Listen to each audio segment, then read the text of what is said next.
This episode of Gamerheads is brought to you by Magic Mind, the healthy energy drink that will help you take your creativity to a new level. Hi, I'm Celia Schilling from Yacht Club Games. Hey, this is James from Mega Cat Studios. Hey, this is Matt, aka Stormageddon from Reignite, Screen Snark, and the Fun and Games podcast. This is Stephanie from the Boss Rush podcast and the Boss Rush Network. Hey, this is Mark and Keon from Bunte Avond. Hey, this is Sebastian with the ProNerdReport.com and the Single Player Experience podcast. Hi, this is Chris. Mike. And Garrett from Daylight Basement Studio. Hey, this is Baron J67 from Level 1 Gaming. Hey, this is Todd Mitchell from Code Right Play. Salutations, this is Mike Carroll from Stroll Art. Hey, this is Jeff Moonen from Fun and Games Podcast. Hey, this is Patrick from the Backlog Odyssey. Hey, this is Rune from Runic Codes. Hi, this is Andrew from Spalato Bros. Hi everyone, Jill Grote here from the Indie Informer. Hey, this is Brimstone, and you're listening to Roger Reichart on the Gamerheads Podcast. And welcome to another episode of the Gamerheads Podcast. My name is Roger. Along with me are my co-hosts and very good friends. We have the CEO and president of Gamerheads. We have Phil. Welcome. Thanks for having me. Welcome to having me. Okay. Welcome. And Mike. God, that sounds so pathetic. We got this guy, and here's and Mike. Thank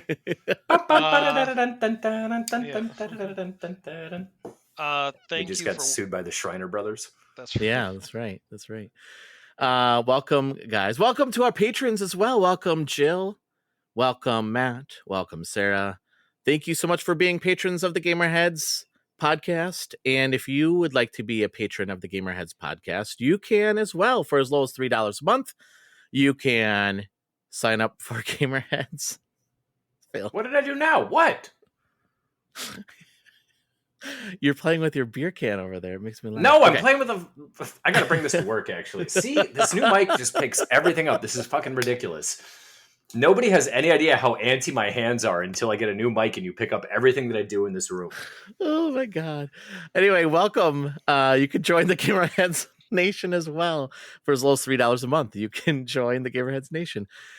Just join us at patreon.com/gamerheads, and I'll put a link in the show notes as well. And don't be a freeloader. Wow. All the work that Roger puts into the show, and you're not going to join on a Patreon? What's the matter with you? You make me sick, listener. Mike, did you hit the cold medicine early tonight? I did. I followed it up with some ZQL too, so I am tripping. There was a gleam in his eyes like my girlfriend in high school used to look at me like. Wow. What? I wish I had people to look at me like Mike just looked at us. It was the dawn of the NyQuil is what the look we just got. Yeah, it was. Phil, is there something you want to talk about today? Anything? Yeah. Were you going to say this? Were you going to say that? Was that the line? I wasn't going to say anything. Jeez, man. You're really like, what the hell is this? The behind the scenes episode? It is, yeah. I'm not sure if you guys being the listeners, caught on to the big news that happened today. The big, sad, terrifying, tremendously horrible news that happened today. But something gigantic happened in the world of gaming. It's kind of sad. It's very disheartening. And I honestly can't believe that my favorite video game company has done such a thing.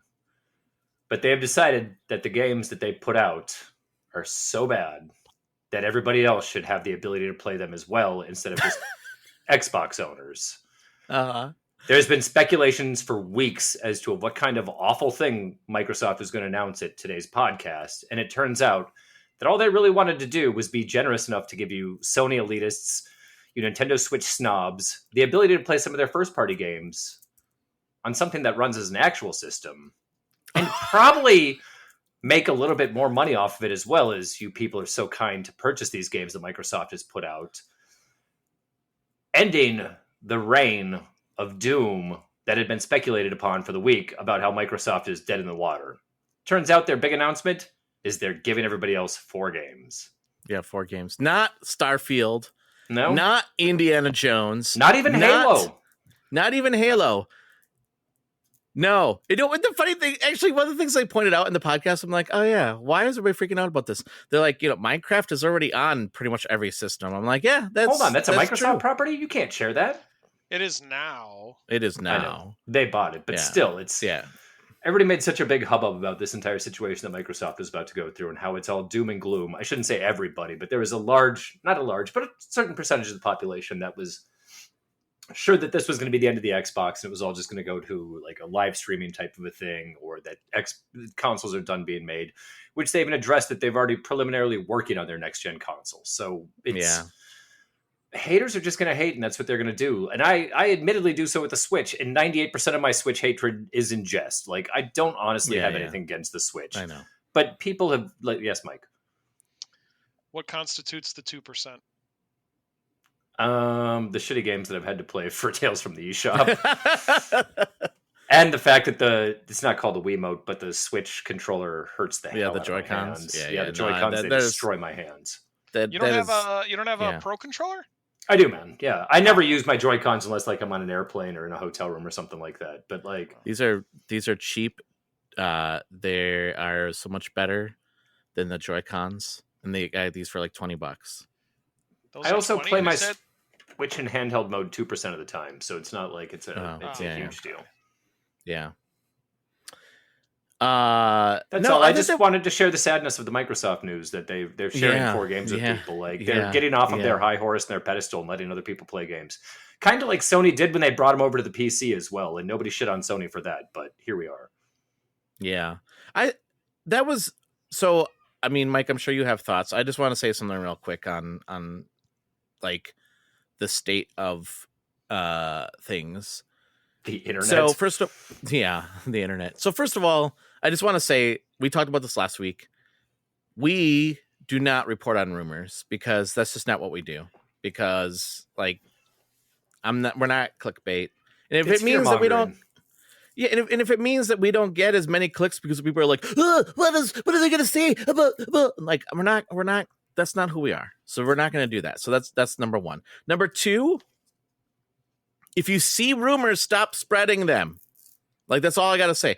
The third thing, we're just like, whatever, at people today. Yeah, I know. But the one thing, this is actually a call out to the people that are content creators like us that do spread rumors. Stop it. Just stop it. Like, there's no, like, your integrity should mean more than spreading rumors just to get clicks, just to get people to watch your content. Because at some point, people are going to be like, I don't want to watch this anymore, because all they do is just spread rumors and none of this is real. And why? For what? So they get a bunch of clicks? Come on, people, be better. That's all I'm going to say. Be better. I mean, if you're going to look dumb and spread misinformation, that's on you. What we do is we react to the news, and we just sound dumb on our own without speculating. That's right. We don't need assistance from other people. Yeah, we don't need this. Exactly. We got stupidity covered in trifold. Not triforce, trifold. That's right. So I have other thoughts about that, but I just wanted to say about the podcast. So that's the podcast. But I just wanted to say that up front, that, like, Phil, I know you tweeted this out saying, see, I don't spread. This is why I don't tweet out rumors. I'm like, yep, agreed. This is silly. Anyway, how late at night was that I tweeted that? Yeah, that was like yesterday sometime. Mike, I'll be damned. Do you have any thoughts? It just reiterates my eternal belief that hardcore Sony fans are probably the most pathetic out of all three.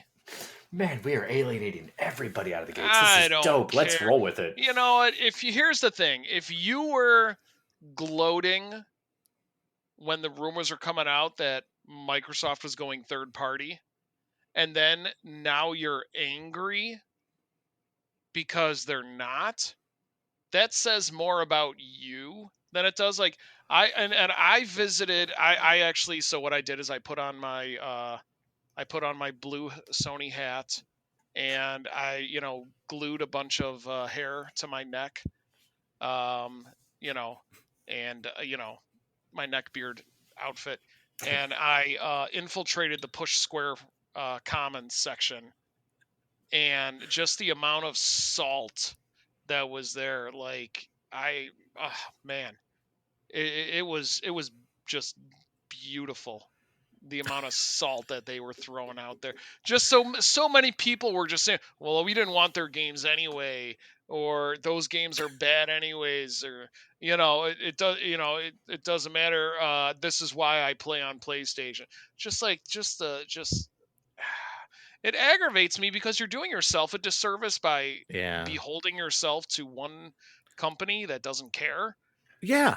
I'm gonna liken it. Go ahead, Mike. I'm sorry. I'll cut you off later. No, it's just funny how people are just so stupid, and just I'm gonna say stupid. So if you go to Push Square and you're a regular in the forums and you see stuff like that, then you're a jackass. You are a pathetic jackass. And not only that, but I see there's what's even worse than that are the pathetic jackasses that go and see these other pathetic jackasses and then they like it because there's little hearts and stuff like that. And it's 35 people hearted this. So they're so pathetic. They're even more pathetic that they can't even display their pathetic fanboyism on the comments, so they just like somebody else's pathetic fanboyism instead of just putting out their own thoughts. Basically, I'm saying Push Square commentators, I'd say probably 30 to 35% of them are pathetic jackasses. So that's my opinion. And it goes like that for all the systems. Agreed. And it's anything Star Wars, whatever. All everything has fandoms like this. But Push Square, congratulations, you take the taco. I want a taco. Taco. I was just gonna throw in there too. I could season it with the salty tears of. Oh man, throw some cumin in there. Push Square, a little bit of red pepper flake. And by the way, if you have any comments, come at me on Twitter at PezGuyMike. I would love to hear your salty comments. Who just changed his screen name to F Push Square. That's right. Yeah. I was just going to say tribalism in general is so stupid. If you're a fan of something, you should want everything within that realm to succeed unless they've done something so heinously wrong that they no longer deserve to survive. The pro wrestling landscape is the exact same way. You got WWE guys that hate AEW. You got AEW guys that think that WWE just needs to go away and die. It's good for business. The thing is, you got people that are passionate about these industries that are making a living doing this. The more places that they can work, the better it is for everybody. The better it is for creativity, and the more options it gives everybody. Tribalism is bullshit. Everybody just needs to stop. If you're a fan of something, just enjoy it. Don't hate one company or the other. I jokingly hate Nintendo. Do I want anybody at Nintendo to lose their job? Absolutely not. I want Nintendo to thrive because it just pushes the other companies harder as well. It's so stupid. Marvel versus DC, it's bullshit. It's all comic books. Enjoy it, read it, love it, embrace it. Embrace Image, embrace Dark Horse, embrace small third-party companies across the spectrum. Go to indie wrestling shows, buy third-party indie games.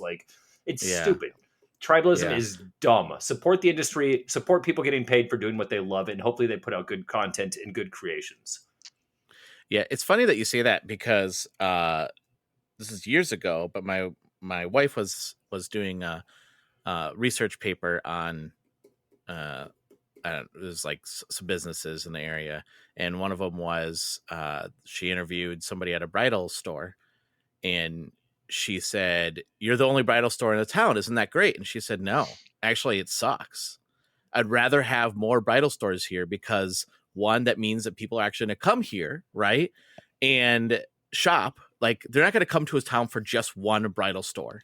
But two, competition allows us to be competitive with each other, right? Absolutely. And so it was really shocking to think about that as a business owner.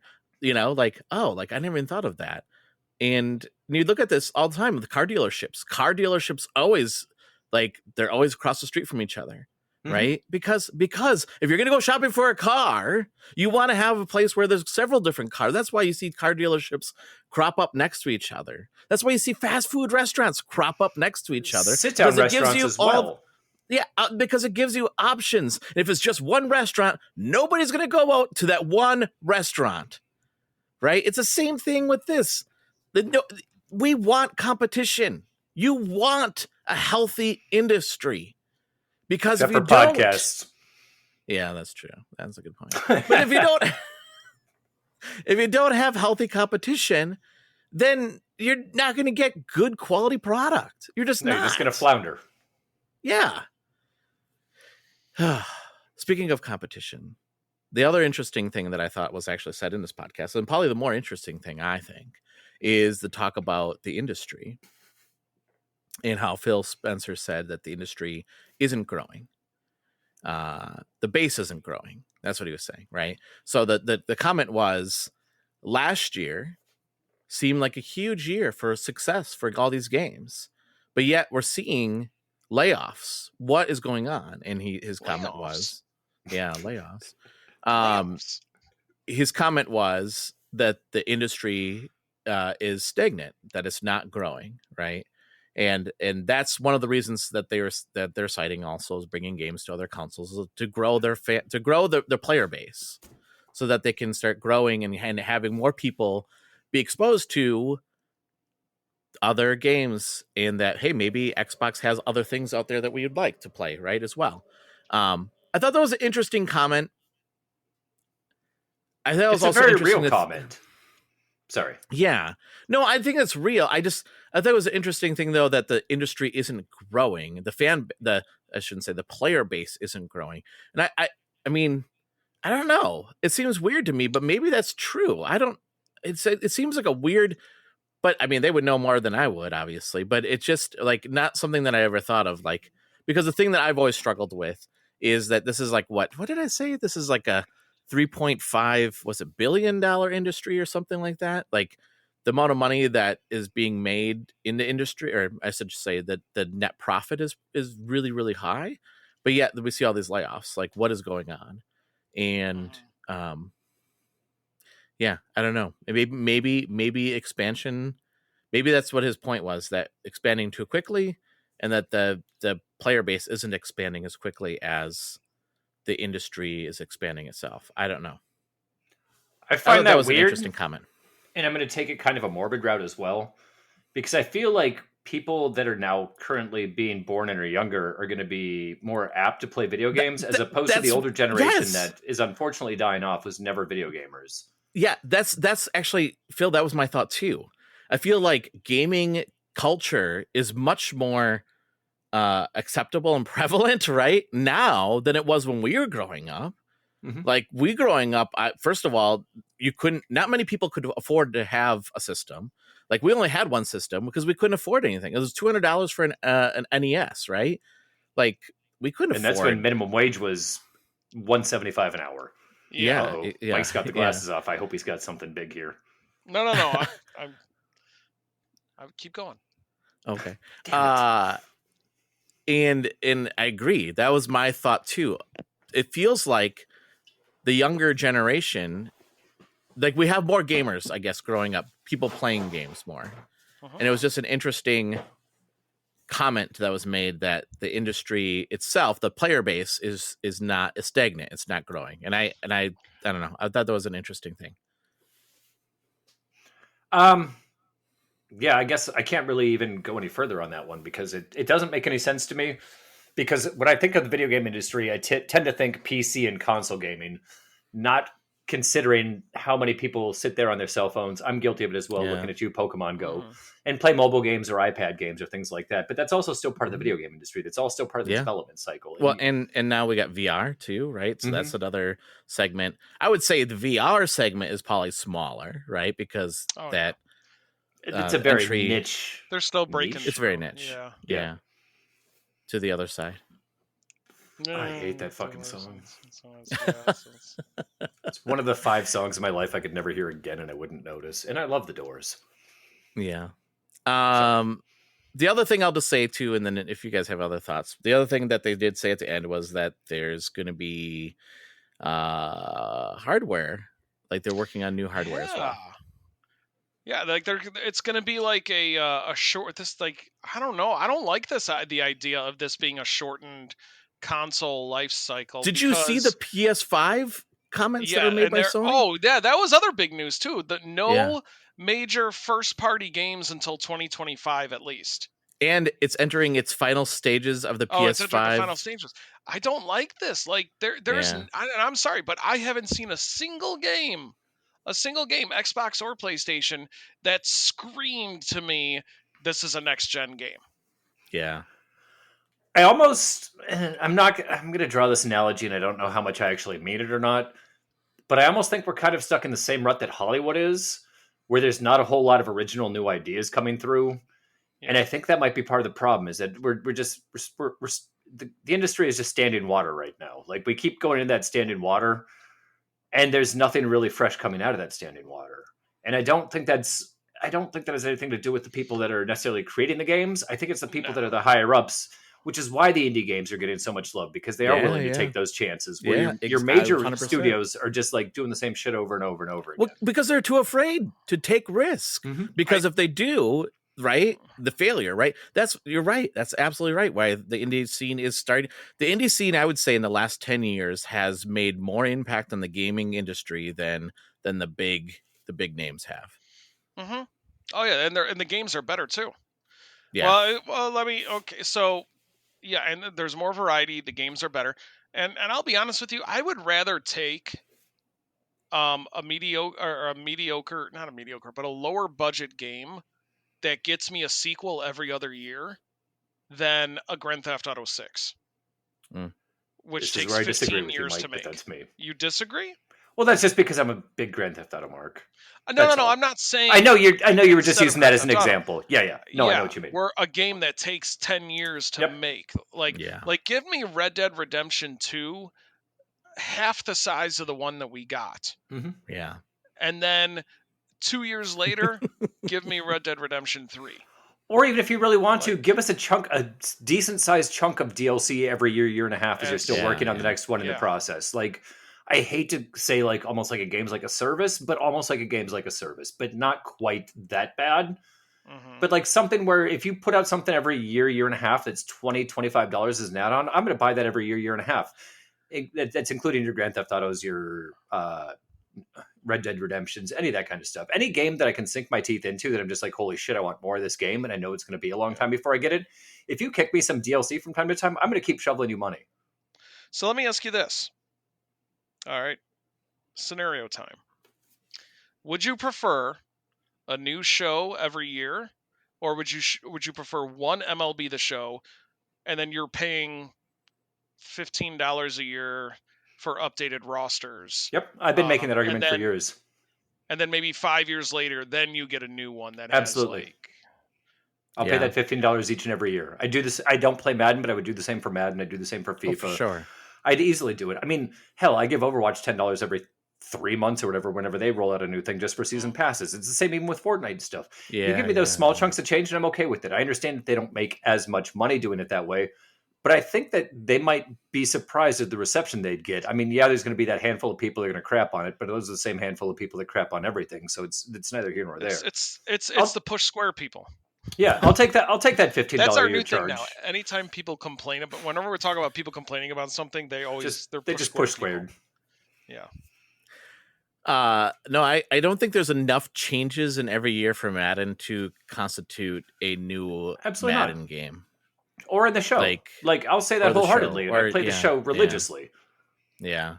And it's too bad because and again, this is another example of good competition. Do you remember when ESPN, like 2K5, was it 2K5? They threw out all their $20 games and everybody at EA lost their mind and scooped up all the licenses. That way 2K could no longer do such things. Yeah. That 2K5, ESPN was the best football game I've ever played. Absolutely. Mm-hmm. The fact that they had every week a recap on like their ESPN show was so cool. And you could import your own custom soundtracks. That way, whenever you did things, you could have it play whatever song you wanted to. I had a lot of dumb things playing when I scored touchdowns and things like that. It was amazing. Yeah, it was really, really cool. But again, another example of like then going out and scooping up all those all the NFL licenses, Madden, and then they sit there and they don't do anything with it. They do nothing. They come up with the same game every year. And it sells 10 million copies. And it sells. People still buy it. And they're like, see, we don't have to do anything different. You're still going to buy it. Stop it. Stop it. That's all I'm going to say. Hey, listeners, tell me if this sounds familiar to you. To get me going, I start with a large mug of coffee every day. But by mid-afternoon, I start feeling sluggish. So guess what I do? I go to the coffee shop and buy another mug of coffee to get me through the afternoon. The problem is the caffeine would keep me up at night, and I'd be super tired the following day, so the same thing would happen again. It becomes a vicious cycle, and I wasn't getting much sleep. I was losing productivity and creativity, and I knew this wasn't healthy. Then I discovered Magic Mind, a healthy energy drink that helped me break this vicious cycle. I found this little energy shot greatly improved my mornings. I take it once in the morning and I feel energized throughout the whole entire day. And the best part is, I don't have that crash in the afternoon. In fact, I feel energized throughout the day. My days are long and require a lot of focus and creativity, from all-day meetings and creating learnings at my day job as an instructional designer, to writing reviews and producing Gamerheads Podcast. And at the end of the day, I felt burnt out and lacked creativity and focus. But once I started taking Magic Mind, I felt a change. I felt my creative juices flowing again, allowing me to think differently about the learnings that I'm building and develop fun and clever solutions. I can focus in meetings, especially in the afternoon meetings where I struggled the most. And when I get home, I feel energized and excited to put my creative talents into writing and producing Gamerheads. I don't feel the burnout like I did before. And I'm getting plenty of rest at night because I'm not taking a lot of caffeine in the afternoon. I feel better in the mornings and I'm happier throughout the day. And this is the biggest reason why I love Magic Mind. Now, I've tried other energy drinks before, and most of them left me with a sour taste in my mouth or gave me an upset stomach. Plus, I didn't know some of the ingredients that went into these energy drinks. But with Magic Mind, not only does it taste great, but I don't have the upset stomachs from drinking it. And it's made with all natural ingredients and sourced from the best suppliers with no added sugar. And it's nut-free and vegan too. You can get your subscription to Magic Mind at magicmind.com/gamerheads. And something special for our audience. Using the promo code Gamerheads20, you'll get 56% off your subscription. I stand behind Magic Mind because it works. It helps me break that vicious cycle, and I know it'll help you break that vicious cycle too. So it's magicmind.com with the discount code of Gamerheads20 to get 56% off your subscription. Now that I got us good and worked up, Roger, what are you playing? What games are coming out this week? Let's go that route. Okay, instead. all right. Are we moving on from this topic? Anything else anybody wants to say before we go into the games that are coming out? No. Oh. Okay. That was so deep. let's look at the games that are coming out next year then. These are the games that are coming out next year. Holy shit, Roger, we're getting way ahead of ourselves. I know. Let's look at next year. Let's look at the games that are coming out next week. That is the 19th through the 23rd of February. We have Quamp 2 that's coming out on PlayStation 5, Xbox Series X and S, PlayStation 4, Switch, and PC. That's on the 20th. Last Epoch, pronounce it right? February 21st. Terminator Dark Fate Defiance. Oh my goodness. Somebody just. What the hell was that noise? Oh. Yeah. I thought there was a UFO. I was super stoked. Yeah. You live next to a bar? 3 bars, actually. Yeah. What? Yeah. I'm so jealous. Do they have pull tabs? I don't go into these bars, Phil. I don't know. Maybe, probably. Do they have peanuts? Not. I don't know, Phil. I don't know. I don't go into these bars, okay? I'm sorry. Even though I'm a local, I don't go into the bars. Anyway, let's keep going. Terminator, Dark Fate, Defiance, PC, February 21st. Inculati, I think that's how to pronounce it. I think I screwed it up last time too, but PlayStation 5, Xbox Series X and S, PlayStation 4, Xbox One, Switch, and PC on the 22nd. Pacific Drive, PlayStation 5 and PC on the 22nd. And Sons of the Forest, February 22nd. Mike. Yep. You're a busy guy. I am. I do things, and then the things are done, and then later on, I regret that. Yeah. So. But because you're so busy, you've developed this uncanny ability to just get the title of a game and then be able to talk about the game and tell in depth about what the game is about. So can you tell us about the game Sons of the Forest? What is this game about? Oh, well, yeah. So I'm glad you picked that one because that is a very interesting game. Oh, so yeah? Sons of the Forest, man, I got to tell you, do you like first-person shooters, squad-based first-person shooters? I don't know. I don't think I do. Answer the question, Roger. Answer the question, I don't think please. I do. Wait, unless it's with you guys. Sure. Oh, yes, you I have do. to say yes. Love them. Then They're my favorite. It's my favorite genre. Okay, good, because then this is the game for you. Okay. Sons of the Forest is a first-person squad-based shooter, and man, is it violent! What? Okay. Squad-based? Yeah. Did I say squad? Yeah. You did. Yeah, you did. So here's what's going on in this game, Sons of the Forest. You are a character played very well by prolific child actor Haley Joel Osment. Okay. From The Sixth Sense, all right? Yeah, I know. Yeah. Yeah, and what he is doing is he circles the United States looking because he does in the opening sequence, by the way. I don't know, spoiler alert, but he does one of those 23andMe things. Okay. All right. Okay. And he finds out that he has several relatives, brothers and sisters that lives in the country or around the country. So he's going to go recruit them. All right. Okay. All right. And here's the twist. I apologize if I'm giving this away, but his dad. Here it is. Dad. You ready for this? Yeah. Is Forrest Gump. There it is. So this is a sequel to Forrest Gump. Oh my gosh, yeah. The son, the kid is gathering all his brothers and sisters. Because they are the sons of the forest. That ran across the country impregnating people. That's exactly what he did. Forrest Gump was running around the country. It's like Papa Dudley. He was trying to bang at least one person in each state. Oh my god. There's like in the main hub you can actually see a statue. Got one of those maps like you see on the back of an RV where people buy stickers for every state that they're in. He's got a back tattoo of the US and just fills them in as he knocks somebody up. That's right. The only thing he was missing is Alaska and Hawaii. So this takes place in the 90s. Okay. And you go, so there's 48 levels, and actually 49 because the final boss. There's 48 levels in the game, and you need to go recruit the relatives of Forrest Jr. And here's the awesome thing. It gets better. It gets better. I was gonna say, it's not awesome. That's already. not the awesome thing. Okay. This is just the background story. Okay. Here's where it's awesome. Is that this kid has powers. Whoa. Wow. Yes. Okay. He has Forrest's.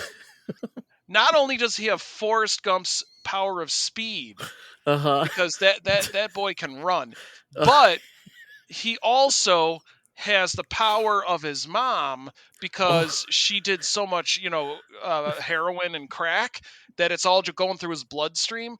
That it's like the Flash. Exactly, it's like the Flash. So he can go at speed, Forrest speed, then he can go at Forrest and Jenny speed, which really is pointless because everything becomes a blur. It's like it becomes plaid. That's everything around you is plaid when you try to do that. So but it's nice. Okay. It's a nice feature in there. It's an Easter egg.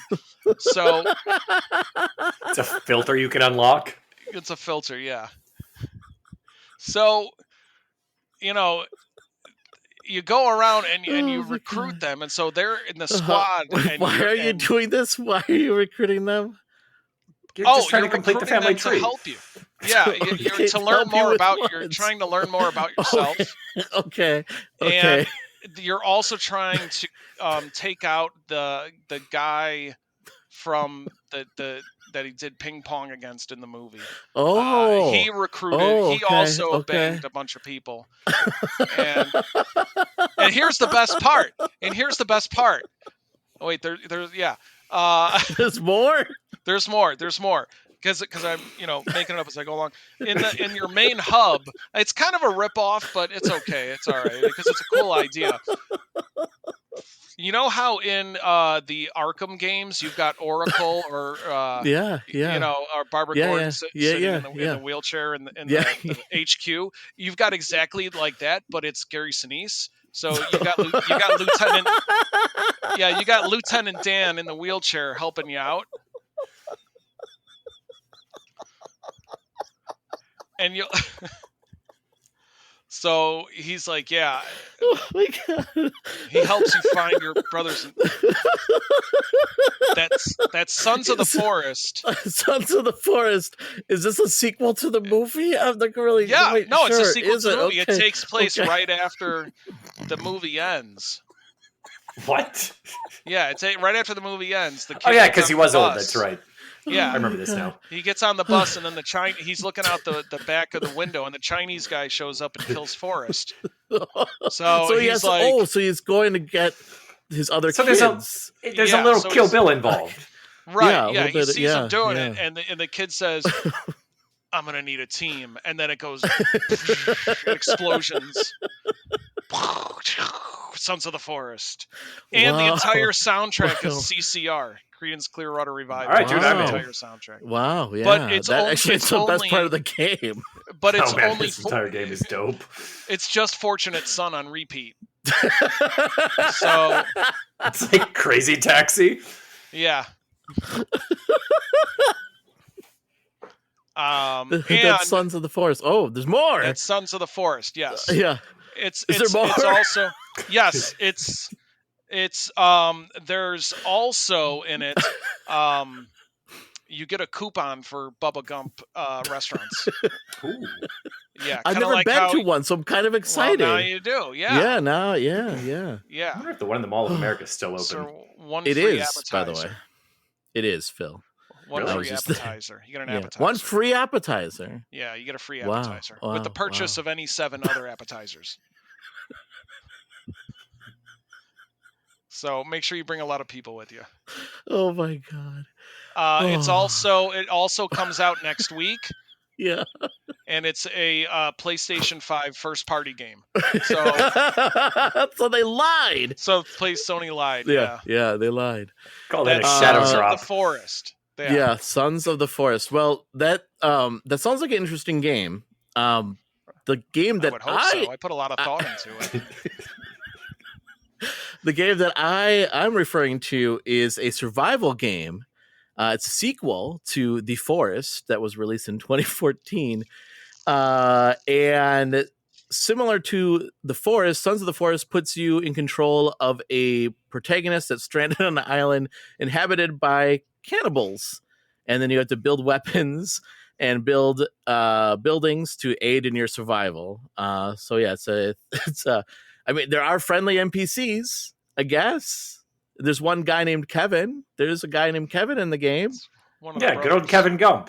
Yeah. Kevin Gump. He's from Kansas. Yes. So you played the game, Phil? I read the comics. I watched a walkthrough. So that's Sons of the Forest. That's coming out next week. Thank you, Mike, for that enlightening tale. I aim to please. Okay. Well, let's move into the games that we're playing next week. Mike, games we're playing next week? What the hell? I'm not psychic, Roger. Next week I'm definitely playing Sons of the Forest. Yeah. I'm going to try to recreate it. To hell with playing it. There are games we're playing probably next week, but we're not going to talk about those yet because we can't. We're all playing games that we can't be talking about right now. But Mike, what games are you playing that you can talk about? Good question. The first thing I'll play is the one that you recommended, and that was at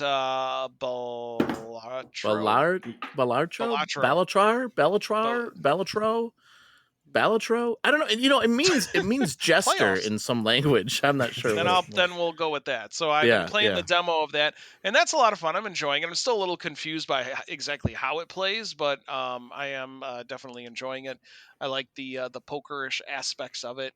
But it's just the demo. But from what I played from the demo, I think it's definitely worth picking up. They extended the demo actually for more people to play. So that's coming out next week, which wasn't on our list of things that are coming out. But they did extend the demo. So if you're looking to play that game, it's out on Steam. You can play the demo on Steam right now. So nice. Yeah. And then honestly, other than that, I don't think I played a whole heck of a lot. Just some more PGA 2K23 and some more Fortnite. Where was my invite? I think you were working. I think I played Saturday afternoon.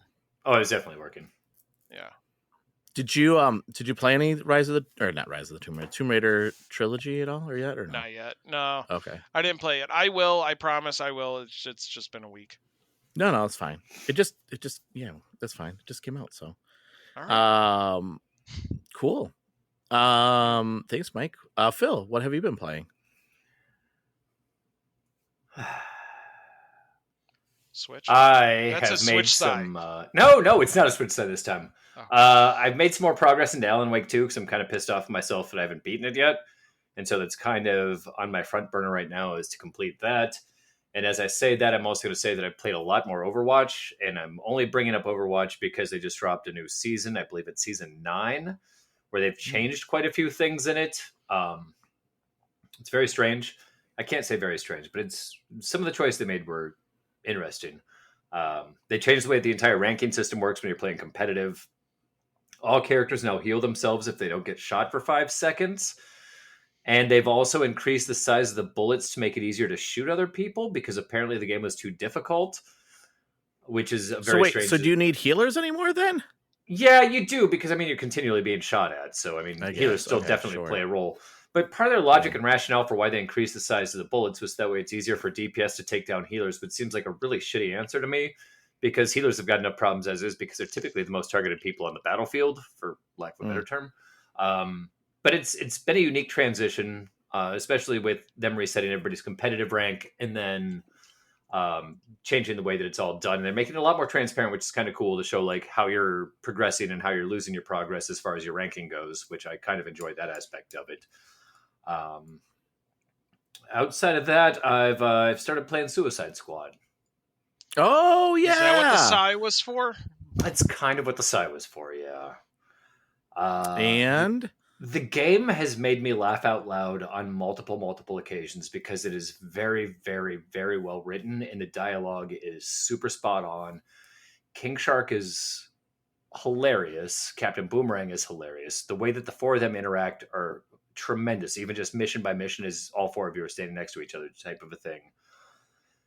The game itself is so very disjointed. It feels very discombobulated is the word that I'm going to use, because you go to a mission, the mission will take you 1 minute and 30 seconds, and then you can move on to the next mission or go to a side mission, which is the side missions are very, very repetitive again, much like my complaint with Gotham Knights was. They kind of just changed the table for it. So for example, go to this place, secure these arrays or whatever, but now your guns don't do any damage. You just have to kill them all with melee instead. It's very bizarre.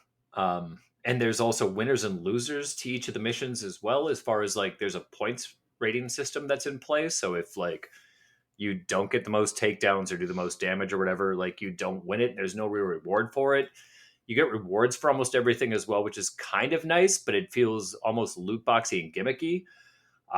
There's a lot of aspects of the game that are very, very broken still, which I hate to say because it is Rocksteady, and I've enjoyed everything that Rocksteady has given us so far. Is it in lines with the Arkham universe? But every time that I boot it up and I start playing with my friend, I have to go through the same tutorial that's at the bottom of the screen, teaching me how to double jump and how to do slide landings. missions. What? Like, you don't have to, but it's just hanging out there until you hit the double jump or until you hit the 3 slide landings, and then you can go about your business like normal, and the pop-ups are no longer there. There's also some issues within, I'm going to call them server issues just because I don't know what else to call them, but like, you have to have both people on the objective to start a mission, and you can have both people on the objective to start the mission, and it'll look like it on one person's screen, but it won't look like it on the other person's screen. And so it won't let you start the mission. It'll be like, all right, count down to 30 seconds until mission starts, but then the other person can't actually get out of the mission starting spot. This has happened twice to us now over the course of the last week that we've been playing. So like, that happens and we're like, F this, we're playing a couple of games of Overwatch instead. The gameplay itself it's decent enough. I've been playing as Deadshot. My homie Andy's been playing as King Shark. And it's smooth enough, but there's a lot going on as far as button pushes going, which even for him who doesn't play games in the state of mind that I play games, gets a little confusing even for his fingers, where it's like, all right, what the hell am I supposed to be doing now to like make this happen?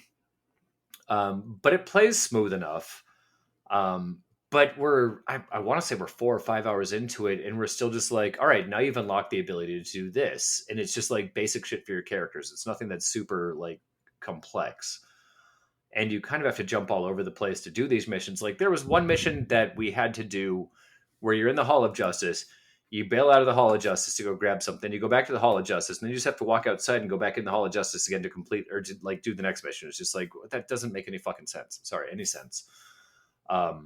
There's a lot of things that make me scratch my head about the game, but it's like, not even kidding when I say that it's damn near brought me to tears, writing wise, a small handful of times. And that handful is not a butt reference, because that was one of the scenes that brought me to tears. There was a great scene with butts where somebody touches a trap that Luther's got set up, and it freezes them to the trap, and the next person comes up trying to pull them off, and it freezes them, and then third person comes up trying to pull them off. That part was funny. Yeah. And then Harley just sits there and stares at the third person's butt, and she's like, I really have to do this. And everybody's like, don't do it, Harley, you're gonna get stuck. And she's like, I can't even help myself. And then she goes and grabs the butt. Like, I laughed really, really damn hard at that. Dialogue's fantastic. Storyline's been really amusing so far. But again, there's just certain gameplay choices that are so wonky, and I'm not gonna use the phrase upset, but there's Riddler trophies in it again, which is like, come on, Rocksteady, do better. Why is it Riddler? You're in Metropolis. Like, why is Riddler even in Metropolis? Maybe that gets explained throughout the course of time, but it's unnecessary. Give us Metaplick or whatever. Like, doesn't need to be Riddler. Well, that would be cool to see him. Yeah, right. Yeah, you're in Metropolis. Why wouldn't it be? Yeah, like, why is it Riddler? It so far doesn't make any sense that he's there. A lot of shout outs and like small little Easter eggy things that are there. One point you're playing through like a Gotham museum, and all of the different displays have got those buttons that you push that'll tell you about like the incident or the character or whatever. I thought that was a nice little touch. You see things in the background all over the place that are nice little like callbacks to Arkham and just the DC universe in general. It looks great. It plays really good. I'm not going to say great, but I'm going to give it really good at this point just because of the glitches that are happening. There's also a weird thing that happens. Like, sometimes you'll go into a place and it'll give you, I'm not exaggerating when I say like a 1.5 second loading screen of just the Suicide Squad logo that twists like a half a turn. And then you're just back into it. And it's just like, you didn't even load anything in that time. Like, maybe it does process things that fast, because my brain doesn't mean that it doesn't happen. But it's just weird that there's just that weird little hiccup that pulls you out of the experience and then puts you back in. It's the same way with like the end of mission screen as well, that pops up every time you complete a mission. Like, it pulls you out of the experience, which is why I say it's disjointed, because it just keeps pulling you back and forth throughout the entity of the game. We also weirdly got stuck somehow where, like I said, I'm playing Deadshot, he's playing King Shark, but we had no Harley, and we had 2 Captain Boomerangs in our squad and couldn't figure out how to get a Harley on our squad again. So Harley's communicating to us via headpiece instead of like being next to us in person. I'm going to keep playing it. I'll beat it. I know I will. But it's I very mixed bag of emotions for me coming into and out of this game thus far. Yeah. Turns out all I got to do is play comic book games, then I talk. Weird. We got to get more of those. Written by a comic book. Well, this sounds like it was well written, so that's good. It is. Like, it's legitimately funny. Like, Andy and I are both giggling the entire time we're playing. And it's even just like the banter on the battlefield is sometimes like, it'll just make you laugh. Like, there's times even like we'll complete a mission and it'll show who finishes in first place for the mission, because there's stupid rankings for some reason. And King Shark will say things like, "Ooh, I get to be Deadshot now," like meaning that he's in charge of like selecting the next mission. Even just that is a small little like kind of a ha-ha thing because he's kind of like poised to be the leader of the group. A lot of weird cameos that have kind of made us like start searching out first appearances of people that we didn't even know existed just because they're there, which is kind of fun. But yeah, that's my take on Suicide Squad so far. I'm sure I'll have more to say next week. Nice. Would you recommend it? No, you wouldn't recommend it. Okay. Fair. That was fast. Yeah. I mean, if they fix some stuff, like this first patch came out, like they just had a patch that came out yesterday, I want to say, and it was a 9 gig patch, and all that it really fixed. Huge. Yeah, but it just nerfed a couple of weapons for members of the Suicide Squad, as well as like fixed the scoring system for missions. Oh, really? And it's like it took you guys 9 gigs to do that. But this is also the same game that was hindered by, if you bought it before release, the deluxe version, you could play it. And as soon as you started playing it, it told you completed the game. So I don't really know what we're expecting from this at this juncture. It's such a weird, it doesn't need to be this way, but I'm sure somebody at not even Microsoft. I'm sorry. I'm not trying to throw you into the bus. Microsoft, you can do no wrong. Somebody at Rocksteady was like, yeah, we need to create a games as a service game. And that's why it's this way instead of just being a straight up game. Weird. I'll wait for it to come to Game Pass. It's the move. Yeah. For me, what have I been playing this week? I still continuing on my journey with the Supernatural VR workout. I know, Mike, I have to send you some invite of some sort. How many days are you at now? 3 weeks, I think. You feeling better? I do. Yeah. It's crazy. Like, I haven't really lost a whole lot of weight, but like just my flexibility and strength is much. I can feel it, right? Yep. So yeah, and it's motivating, which I like, and it's fun, and the coaches are great, and the community is great, and yeah, I really like it. So I've been doing that, and I did play a couple demos during the Steam Next Fest that happened last week. I played the Ballartro game, the poker game. That was really fun. I played a game called Ratwood. So, have either of you played? I know Forrest Gump got. Yeah, that's. Oh my god. Have you, Phil? You played Cult of the Lamb, right? Yeah, man. Did you, Mike? Did you play Cult of the Lamb too? I have not. So it feels a lot like Cult of the Lamb in regards to the level layout and the attacks, like how it works, and it's a roguelike too. And in this game, you are dropped in a forest, and there is something going on, and you have to try to find your friends and save them from the forest because they're all lost. And then it seems like there's a community that you come back to, like this village, and you're kind of building up your village, similar to like Cult of the Lab, except a lot less like managing of that, right? Because you like in Cult of the Lamb, you're managing a cult as well on top of going out and fighting. But the animation is fantastic. It's just really, really smooth and slick. So I really enjoyed that. What else have I been playing? I got back into, I haven't played a whole lot of this yet, but do you guys remember Phoenix Immortal Rising? Yeah, that game's awesome. Oh yeah, I wanted to get back into that too. So I've been playing that, and I love that game. That's such an underrated game. That game is so good. It's so quirky sad as hell. that it didn't sell. Yeah. I love the sense of humor. It's just such a bummer that it didn't sell as well as it should have. It's so sad because I feel like that game is like one of Ubisoft's like original like cool games, right? Like I really like that game a lot. I'm going to give that a yes and a no because it follows the same formula as both the Assassin's Creed and the sure. Far Cry does, as far as like climb to the top of this, unveil this. Here's a bunch of side missions, take out these checkpoints. Like it follows that Ubisoft tried and true formula, but it does so in a way that's much more different than the other two main ones that follow that same formula, which makes it feel unique. Plus the Greek or Roman mythology that's involved. Yeah, I'm not smart enough to separate the two. Also gives it a unique twist. Yeah. I really, you're right. That is very similar, but you're right. The story and the characters and everything just feels different. Like I like that a lot. So I've been playing that a lot. Playing some more, continuing my quest in Octopath Traveler 2. What are you up to now? Almost 30 now. So I haven't played Nice. much of it since the last time we played. But I completed another chapter. And now I'm in an area which is cool, that some of their stories are starting to intertwine. Like you'll come and they call them, I think they call them crossroads, where like two characters' stories and their chapters intertwine in a certain town. And again, I'm going to stand corrected, because when Octopath Traveler 1 came out, the complaint was that the characters didn't really feel like they interact with each other. They were just kind of like traveling together and didn't really have much to say with each other. And I said, who cares? It's still fun. Well, it is cool to see these characters interact, and it is much better. And there's moments where they'll like, do you want to hear dialogue between the characters? And you're like, sure. And it's optional, but just have funny banter between the characters, and it makes it feel more real. It makes it feel more real. Yeah. And it gives them character, it gives them depth, gives them reasons why they're traveling together. It's a good game. I like it a lot. I will say, if anybody if you played the first one, you fell off of it, pick up the second one. You don't have to play the first one to play the second one either. Yes, Phil. Can you change the outcome of the game / story throughout your interactions with each other? I'm not sure. Okay. I don't think so.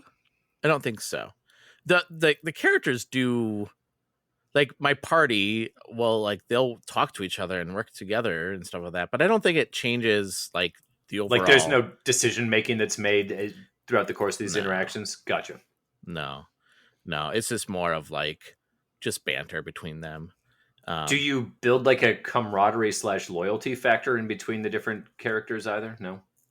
You know what? I kind of like that though, because that's just so much micromanagement. That's when absolutely. Like, yeah, I'm okay with that. Yeah.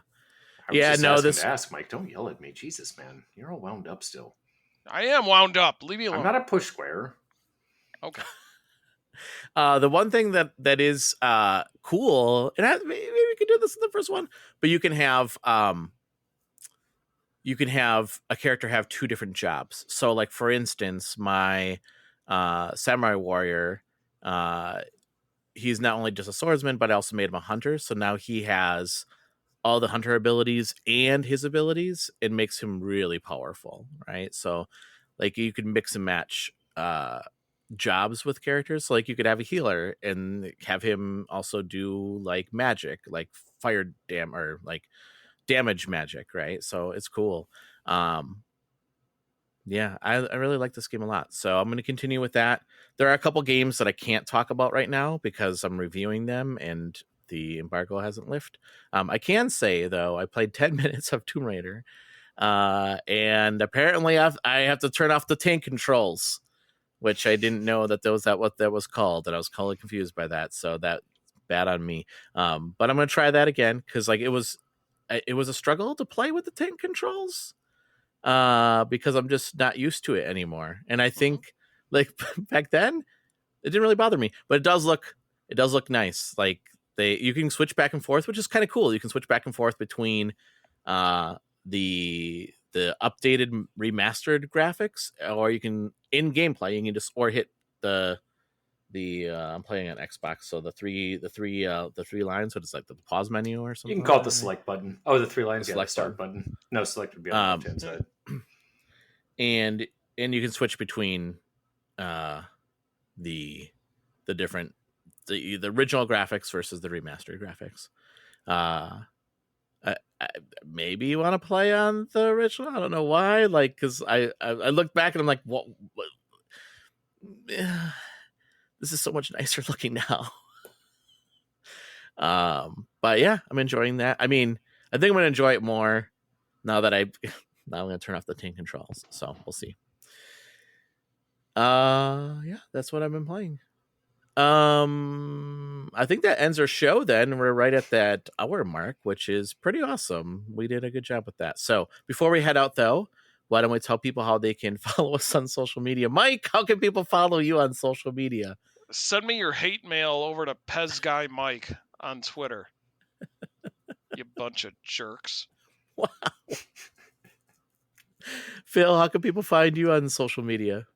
You can find me at bnow23 on the Twitter machine.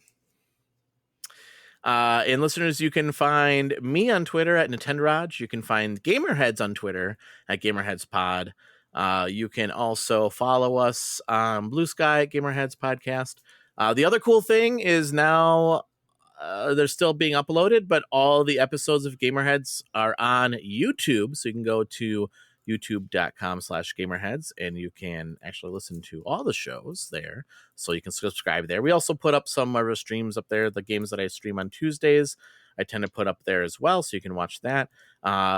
Mike, I took your advice and I used my green screen. Oh, good. And now I have a new look. Dapper. It looked dapper. Ooh. Yeah. So you can check that out. And you can go to our website at gamerheadspodcast.com where you can hear this show and other shows that we have on there and read our reviews. And I should have the review of Hellcard. I've been playing quite a bit of that too. I should mention that. But I talked about that last week. But you can watch my stream of that on our YouTube channel. And then my review should be up this weekend as well. So, Mike, thank you so much for joining us this week.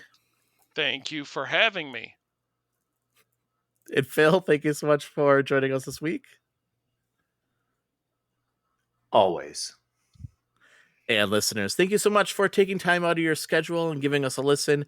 If you like what you hear, leave us a review. We want to hear what you have to say about the show.